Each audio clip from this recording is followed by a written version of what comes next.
My name is Eric Skildice, and I'm the principal at West Kelloggsville Elementary School. Kelloggsville Public Schools has an early childhood center. We have two K2 buildings. That's West Elementary and Southeast Elementary.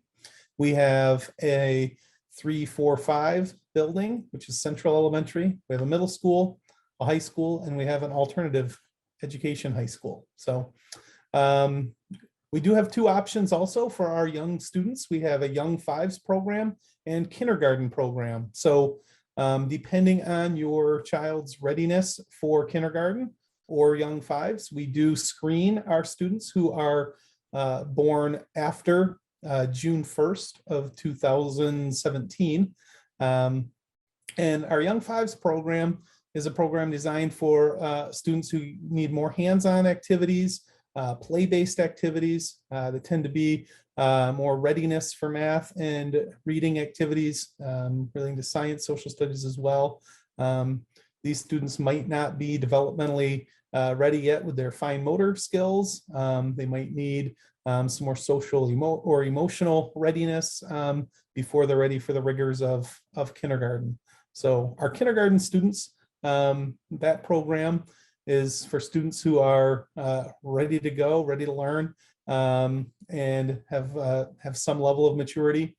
Our kindergarten students are doing cutting shapes, matching objects, working in groups, and believe it or not, in today's kindergarten classroom, really, although it might look similar to the kindergarten classroom that you or I may have attended in the past, it's a lot more rigorous academically than what has been even just a few years ago. So students do really need to be ready for the kindergarten experience. Yeah, we have that to offer. So another thing I wanted to share with you is some general information about Kelloggsville. Let me see if I can present this. Okay, so Kelloggsville Public Schools, we have schools of choice options that will begin starting April 11. So if you do not live in Kelloggsville Public Schools, you can look for information regarding schools of choice from April 11 through May 13. We will be having a rocket registration event in early August. And our first day of school for Kelloggsville will be Monday, August 22nd. The school day, whether you're at Southeast Elementary or West Elementary, is going to be the same. So students can be dropped off if they're driven to school at 8:30. Otherwise, if they ride the bus, we do provide transportation within the district. If they ride the bus, then when that bus arrives, there will be supervision, of course, outside on the playground for them.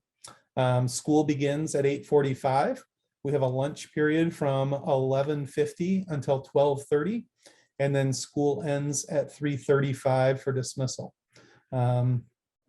Again, we do have transportation provided to and from school. So if that's something you would need, we can get your child lined up for that.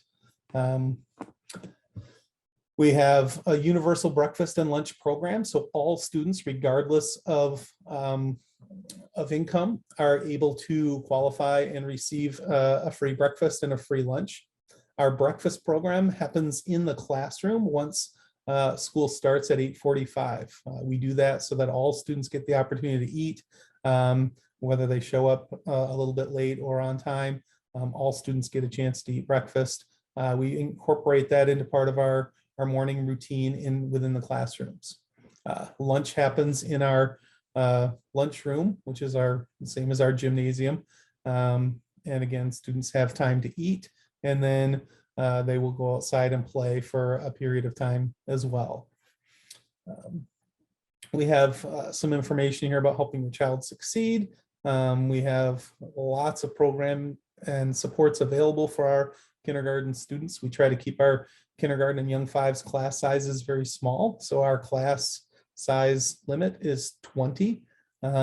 We try not to exceed that size in either of our programs. Students are working on their physical development, social development, emotional development, and so forth. We do have positive behavior systems in place. Oops. So we do try to reward students for making good choices. We have a PBIS program, which stands for Positive Behavior Intervention and Support.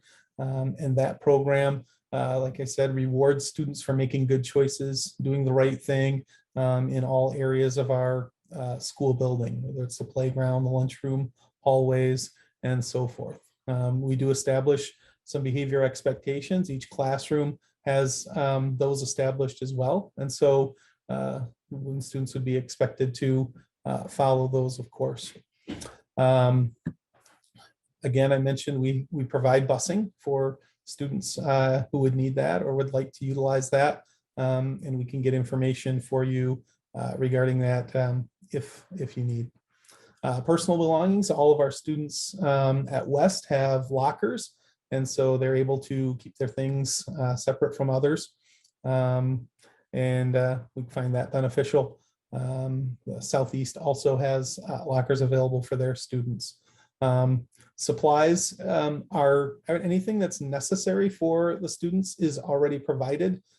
So you don't have a need to bring anything or send anything in for your students.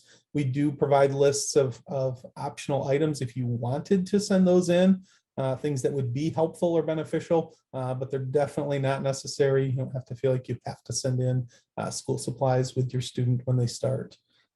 Every student is provided recess, so we have a 20-minute PM recess as well. And some of our students, especially our younger kindergartens and young fives, will take some brain breaks in the mornings, so they have opportunities to stretch and move. We do provide currently physical education, music, art. They have a chance to use the library, and we have a technology classroom as well. Maybe not. I guess thank you very much again, Eric, for this information. We'll make sure parents get access to it and make right choices when it comes time to enrollment for their kids. Thank you very much. All right. Thank you. All right.